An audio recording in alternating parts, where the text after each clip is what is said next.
Hello and welcome everybody to Beginner's Guide. Beginner's Guide to what, Juggernaut? No, it's literally called The Beginner's Guide. It's by the same people that brought you Stanley Parable. Oh God. Well, this can only end one way, and that is with a lot of confusion, I assume. First things first, it doesn't recognise my gamepad, and I have it plugged, well I don't have it plugged in, I have it turned on because it's wireless, and it doesn't recognise it. I'm guessing I need to restart the game, but that's annoying. Fix it in the next patch. Before we even begin, I have complaints about the game. As is usually the case with these games, they are completely story driven and there's nothing really to show other than my first impressions of it, and I guess a bit of the story, so I'm going to be starting from the start. As to avoid any unnecessary spoilers later down the line. So you're going to be seeing the first few minutes, I guess. Make sure the audio's on. I like that. It means that it's going to be important. WASD and the left mouse button, obviously. Controls, very simple. I imagine another Stanley Parable, except, you know, having nothing to do with the Stanley Parable lore. That's what I'm expecting. Thank you very much for playing the Beginner's Guide. My name is Davey Reedon. I wrote the Stanley Parable, and while that game tells a pretty absurd story, today I'm going to tell you about a series of events that happened between 2008 and 2011. I can't wait. I can't wait. We're going to look at the games made by a friend of mine named Coda. Now, these games mean a lot to me. I met Coda in early 2009 at a time when I was really struggling with some personal stuff, and his work pointed me in a very powerful direction. I found it to be a good reference point for the kinds of creative works that I wanted to make. So just to start you off, this is, I think, the first game he ever made. It's a level for Counter-Strike. You can walk around here, by the way.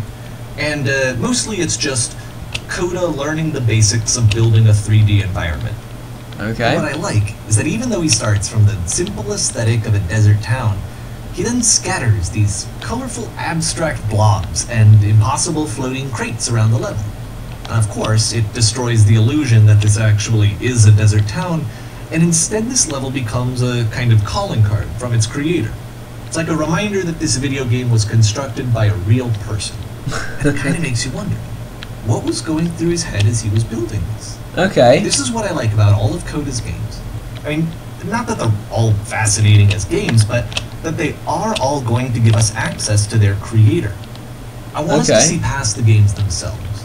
I want to get to know who this human being really is. And that's exactly what we're going to do here. So, it's 2008, Coda starts making these games, and he never releases any of them. He doesn't put them onto the internet, he just makes them and then immediately abandons them, and they sit on his computer forever. And I think he really understood this image of himself as a recluse. At one point he jokingly renamed his computer's recycling bin to Important Games Folder. So, you know, this was just how he worked. He tended to crank them out one after the other without even really pausing to try to understand what he had just made, until suddenly one day, he just stopped. In 2011, that was it. He made his last game and then he hasn't made another one since. Okay. And that's why I've taken this opportunity to gather all of his work together, is because I find his games powerful and interesting, and I'd like this collection to reach him, to maybe encourage him to start creating again. And if the people like you who play this also happen to find his work interesting, then I'm sure it'll just send that much stronger of a message of encouragement to Coda. So thanks for joining me on this. If you have a particular interpretation that I haven't mentioned here, or if you just need to get in touch, you can email me at daveyWreden@gmail.com. Okay, that's about it for introduction. Let's take a look at Coda's first proper game. As each game is loading, I'll show you the date that it was completed. This first one was made in November 2008. Okay, so is this a journal or is this a game? I'm expecting it to be a bit more gamey. Yep. It's a game journal. It's both. This game is called Escape from Whisper, and it's one of the more generic games you'll see from Coda. Hold on. Okay, now I was beginning to think it has a what's it called? Stanley Parable vibe to it, where you can go left or right, and it leading to different places entirely, and like, you know. Security call breach. Hostile alien life form. Where? It kind of looks like this game was abandoned mid-development. For instance, you have this gun, which you'd think would indicate that there are supposed to be monsters or enemies somewhere. Oh, I have ammo for there it. are no enemies anywhere. You can't even reload the gun when you run out of bullets. Yep. But ultimately, we don't really know. Maybe Coda thought that actually it was complete the way that it is. And I think that we should talk about his games for what they are, rather than for what they're not. Oh, come on. I love how you can see the bottom of the universe from this room. Yeah. Is this a joke, right? I mean, I know making games is difficult. I know it is incredibly difficult. It's far more difficult than making videos on YouTube.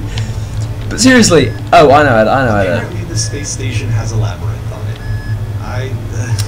Sure. Left. There's really no reason for Left. it that I've ever been able to discern. So, in the interest of time, I'm just gonna skip you on past it.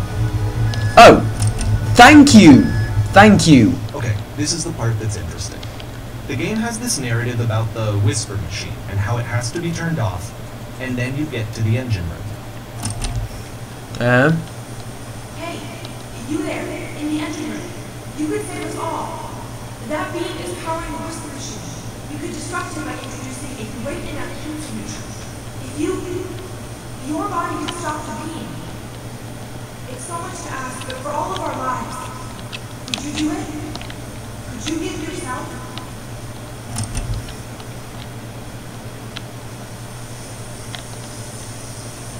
Okay. So I think you understand how I'm feeling like that. I think it's pretty obvious how anyone would feel coming into this for the first time. I'm trying to figure out. Point. Unfortunately, the only option is to step into the beam. Oh, okay. Let me pause here for a second.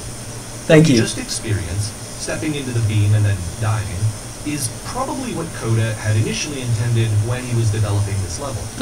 But when he first compiles and plays it, something goes wrong. There's a bug somewhere. And this is what happens instead.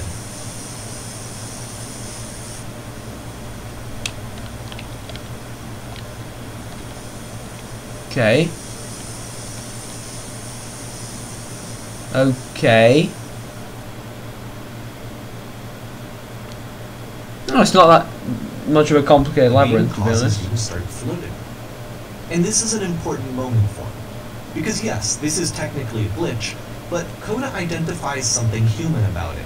Like how small it makes you feel in the face of this larger chaotic system. Or this floating could be the afterlife, a peaceful place, juxtaposed against all of the hysteria that you've just had to traverse. I don't even know. I like how it's a have no box, idea you what can he see was the thinking, lines. But what's clear is that after making this, something lodges itself in his brain. He wants to do more of these really weird and experimental designs. So he stops work on this and moves on to a stream of tiny little games that go in all sorts of directions. Let's go ahead and take a look at the first game he made after leaving this one behind. Okay, well, I'm sort of struggling to talk between his lines. Oh, this reminds me of a mod I did with Ming. That's what's behind her, so I'm a girl now. Okay, before I move a step forward, I think it's very obvious. I'm trying to figure out what this is. Is this a game? Is this like a novel? You've seen StarCraft 2, the virtual novel. Yep. In this game, you can only walk backwards. Oh, it's basically speedrunning. It was basically speedrunning Half-Life.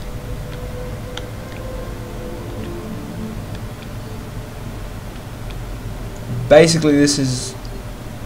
So but it's the a short future and could not relatively be minimalist seen. experiment combining motion and narrative. It is less advanced than the previous game, but actually does it the seems to future be keep more changing? focused, more complete.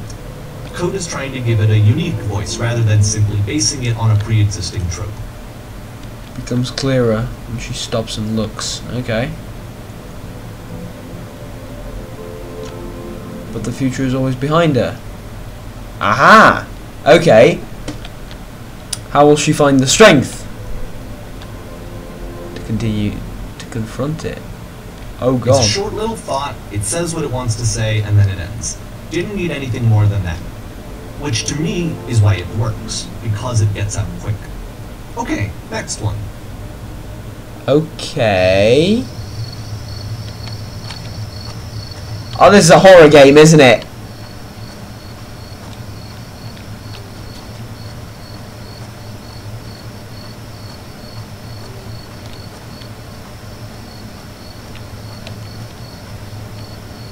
And that's it. Okay, the meaning of this game isn't be clear just yet. Please be patient with me for a few more games, and I promise you'll see what makes it interesting. I hope that this is not just a joke. I hope that I've not spent money on a joke. Oftentimes, Coda would put bizarre titles like this one at the start of his games. Why? I wish I'd known him. Why Coda? Why not an actual name? Games. He would really only talk to me about his work That's gonna be relevant, isn't it? Once he stopped work on a game, like, that was it. It was dead to him. And I don't agree with that at all, but what are you gonna do?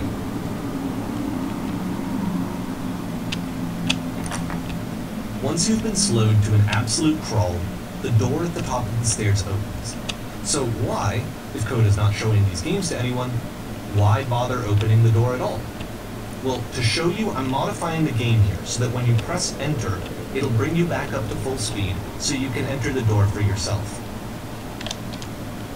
Okay, that actually works. There is a fly in this room, and it's holy shit. A room that's warm and nice and filled with little ideas for games. Stranger. The game is nothing but a giant block of text explaining what's happening. Yeah, okay. Coda would often tell Gay, me that he didn't mind if people thought of him as normal cold game or where you have to distant. scream into the mic every 50 seconds to keep playing. Be enlightened and compassionate.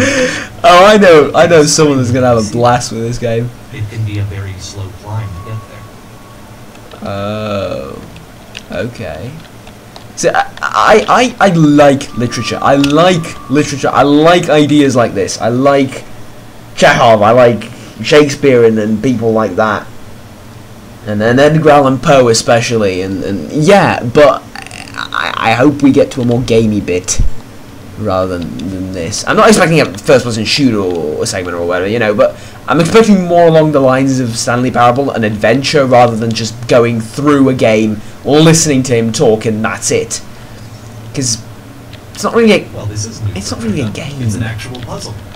Go ahead and see if you can solve it. Excuse me? What?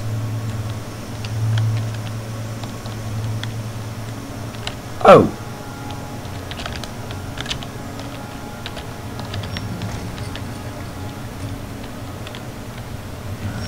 Don't forget that solution, because we're going to see this puzzle again soon. Okay. We're going to see it a lot. Okay.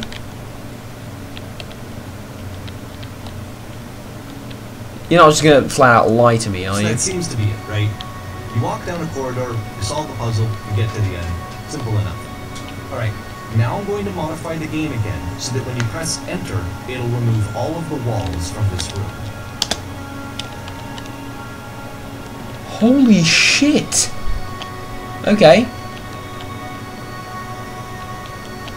How about that? There was more to it than we had any way of knowing. I actually find it funny that this game comes after the Stairs game, since they essentially convey the opposite idea. So, in the Stairs game, a dull exterior concealed a rich interior. And then, in this level, a dull interior hides this fantastic outer world. Either way, I think that the point is the same. Is that most of the time, you don't get to know what you're missing, or even that you're missing anything. That's not your role as a player. So if your role here is not to understand, then what is it? Enjoy. Your role in video games is to enjoy. Have fun. And it doesn't have to be having a blast and you know. Okay. Aha. So, this, combined with the entering game from earlier, tells us that Coda believes his games are connected somehow. It could be that The stairs game and puzzle game are literally connected in between this and the entering game. There's a bigger thematically connected, not literally connected. Yeah, that's what I was going to say. There's some larger meaning that we won't be able to grasp until we've seen all of them. Yeah. And once we have, we can step back and start to understand what exactly that bigger picture is. Aha! So that's the game. Right. So instead of just spoon feeding us. Okay. So is that going to be the game? Oh, we've improved the graphics a lot.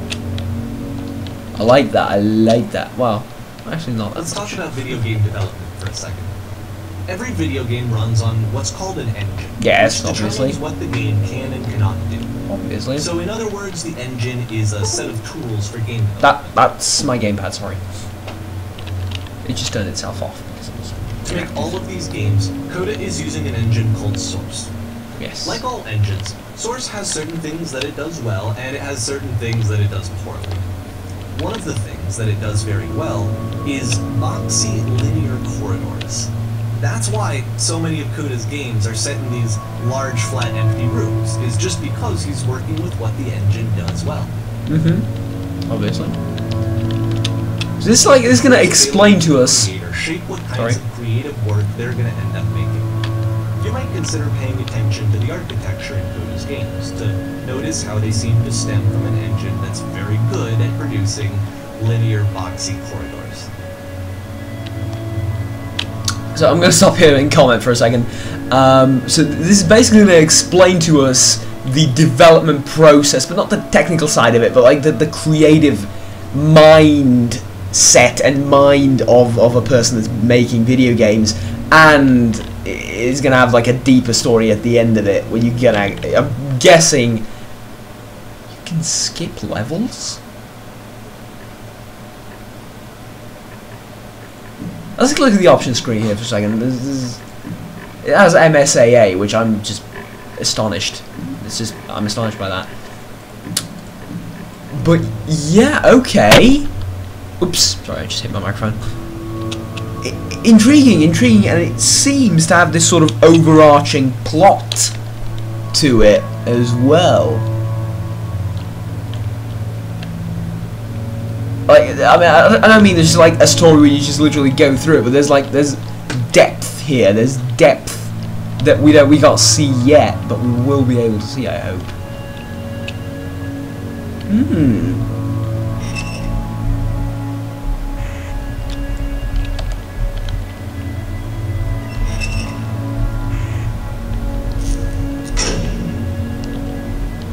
Ooh. Oh, we can't get off, okay. This prison, funny enough, in Coda's original design, the doors stayed shut for a full hour before letting you go.